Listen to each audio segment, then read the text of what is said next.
الحمد للہ وکفا وسلام علی عبادہ الذین اصطفیٰ اما بعد۔ اسلام نے جہاں پر گناہ سے بچنے کا حکم دیا ہے، وہاں پر جو گناہ کے دواعی ہیں ان سے بھی بچنے اور بچانے کا حکم دیا ہے۔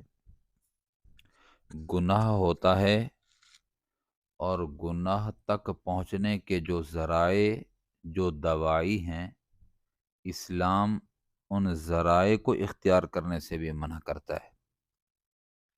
زنا حرام ہے، بچانا زنا سے ہی ہے، لیکن حکم بد نظری سے بچنے کا دیا۔ وجہ یہ ہے کہ جس کی نظر پاک نہیں اس کا دل پاک نہیں، جس کا دل پاک نہیں اس کا نفس پاک نہیں۔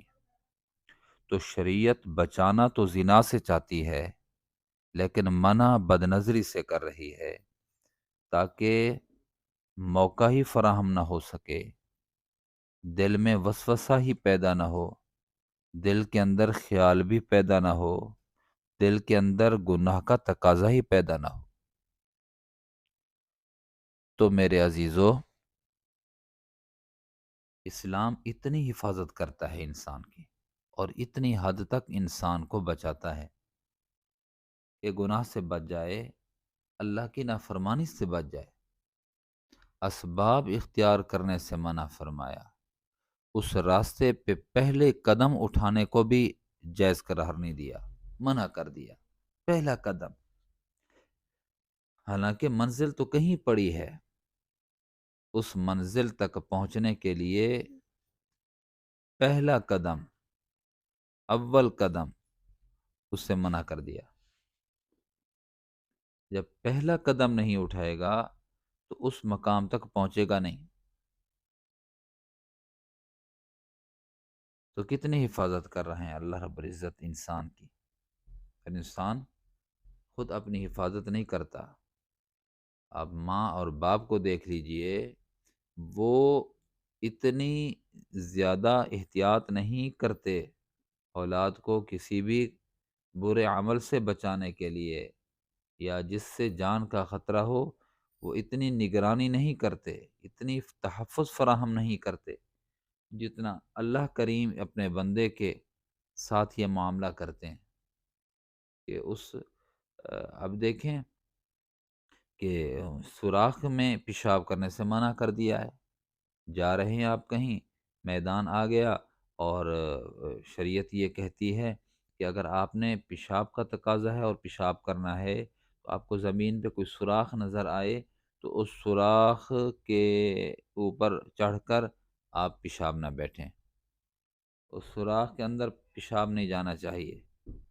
وجہ یہ تھی کہ جب آپ کے پیشاب اندر چلا جائے گا تو کوئی موذی جانور ہوگا، اس تک جب پانی پہنچے گا، پیشاب پہنچے گا، تو وہ فوراً باہر نکلے گا، اور وہ موذی چیز جب باہر نکلے گی، دفعتاً اچانک نکلے گی، ہو سکتا ہے آپ کو نقصان پہنچ جائے۔ تو آپ کو نقصان پہنچانے سے بچانے کے لیے شریعت نے کہا کہ آپ سوراخ کے اوپر بیٹھ کر پیشاب نہ کرو، سوراخ کے سامنے پیشاب نہ کرو۔ تو کتنی پاکیزہ مذہب ہے، صاف ستھرا مذہب ہے، اور ہماری نگرانی اور حفاظت کرنے والا، ہمارے جان کی بھی حفاظت کرتا ہے اسلام، ہمارے ایمان کی بھی حفاظت کرتا ہے۔ اس پہ اللہ کا شکر ادا کرنا چاہیے۔ بہت سے لوگ تو شکر ہی کسی بات کا نہیں کرتے، اور کچھ لوگ ہوتے ہیں کہ بعض نعمتوں پر شکر ادا کرتے ہیں۔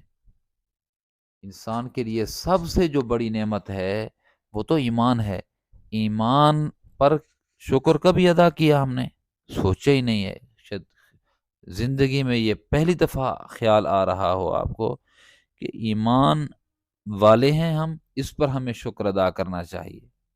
واقعتاً ہمیں اس پر اللہ کریم کا شکر ادا کرنا چاہیے کہ ہمیں اسلام ایمان نصیب فرمایا، ہمیں اسلام نصیب فرمایا، حضور پاک صلی اللہ علیہ وسلم جیسی عظیم المرتبت ہستی ہمارے نبی ہیں۔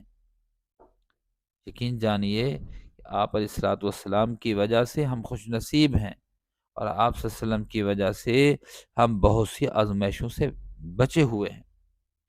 اگر نبی علیہ الصلوۃ والسلام کی امت میں نہ ہوتے تو پتہ نہیں ہمارا کیا حشر نشر ہوتا، حشر بھی ہوتا اور ہمارا نشر بھی ہوتا۔ آج نہ حشر ہے نہ نشر ہے، ہاں، چل رہے ہیں ساری رات کا گناہ گار، صبح جب اٹھتا ہے اور سورج جب اس پہ طلوع ہوتا ہے تو یہ معزز ہوتا ہے، جبکہ امم سابقہ کے اندر تو یہ کنڈیشن اور حالت تھی کہ اگر کوئی گناہ کرتا تھا تو صبح لوگوں کو آگاہی ہو جاتی تھی کہ یہ رات کو فلاں گناہ کیا ہے۔ ہاں، تو اللہ کا احسان ہے، اللہ کا شکر ادا کرنا چاہیے۔ تو گفتگو کا حاصل یہی ہے کہ اسلام نے اسباب اختیار کرنے سے بھی منع فرمایا ہے۔ کوئی آدمی یہ نہیں کہہ سکتا کہ جناب میں وہاں تک نہیں پہنچ سکوں گا، ہاں، نہیں، شریعت کہتی ہے تو کمزور ہے، تو کمزور ہے، گناہ کا راستے کا پہلا قدم بھی اٹھانا تیرے لیے درست نہیں ہے، جائز نہیں ہے، تیرے لیے پسندیدہ نہیں ہے۔ جب پہلا قدم اٹھانے سے شریعت منع کر رہی ہے اور روک رہی ہے، اللہ روک رہے ہیں، اللہ کا نبی روک رہا ہے، تو میں بازام خود یہ اطمینان کر لوں کہ جناب مجھے تو کچھ نہیں ہوتا، میں تو کسی کھائی کھڈے میں نہیں پڑ سکتا، میں تو کبھی گناہ میں نہیں ملوث ہو سکتا، اللہ جانتے ہیں زیادہ یا تو جانتا ہے؟ تو اپنے آپ کو اتنا نہیں جانتا جتنا خلاق عالم تجھے مجھے سب کو جانتے ہیں۔ ہاں، کہاں پہنچے گا یہ بندہ، یہ میرے اللہ کو معلوم ہے، اس کی منزل کہاں ہوگی یہ میرے اللہ کو معلوم ہے، آخری سٹیج اس کی کیا ہوگی یہ میرے اللہ کو معلوم ہے۔ تو بچے بندہ، ہاں، کبھی اپنے اوپر اطمینان نہ کرے، کبھی اعتماد نہ کرے اپنے اوپر، نہ، بس اللہ لا حول ولا قوت الا باللہ، یہی تو ہے، لا حول ولا قوت الا باللہ العلی العظیم۔ ہمیں نیکی کرنے کی طاقت نہیں ہے اگر اللہ نہ چاہیں۔ نیکی کی طاقت کون دیتا ہے؟ اللہ دیتے ہیں، اور گناہ سے نہیں بچ سکتے ہم، کب؟ جب اللہ چاہیں، اللہ چاہیں، اللہ رب العزت ہماری دستگیری فرمائیں، ہمارے ہاتھوں کو پکڑ لیں، قدرت والے ہاتھوں کو پکڑ لیں، تو ہم گناہ سے بچ سکتے ہیں۔ ہم نیکی کی طاقت ہمارے اندر نہیں ہے، اللہ چاہیں تو ہم نیکی کر سکتے ہیں، اللہ نہ چاہیں توفیق نہ دیں ہم کچھ نہیں کر سکتے۔ اللہ توفیق دے رہے ہیں، گناہ سے بچ رہے ہیں، توفیق چھین لیں گے تو بندہ گناہ میں ملوث ہو جائے گا۔ تو اللہ سے ہر وقت مانگتے بھی رہنا چاہیے، اور وہ ان ذرائع سے بھی بچنا چاہیے کہ جو ذرائع گناہ تک پہنچتے ہیں۔ منزل گناہ ہو جس کی، پہلا قدم بھی باز رہنا چاہیے، پہلے قدم بھی نہیں اٹھانا چاہیے۔ ہمیں اپنے اوپر اطمینان اعتماد نہیں ہونا چاہیے، اللہ پر ہونا چاہیے، اور اللہ ہی فرما رہے ہیں کہ جو اسباب ہیں گناہ کے، ان اسباب سے اپنے آپ کو بچائیں۔ اللہ مجھے آپ کو عمل کی توفیق نصیب فرمائے۔ وآخر دعوانا ان الحمد للہ رب العالمین۔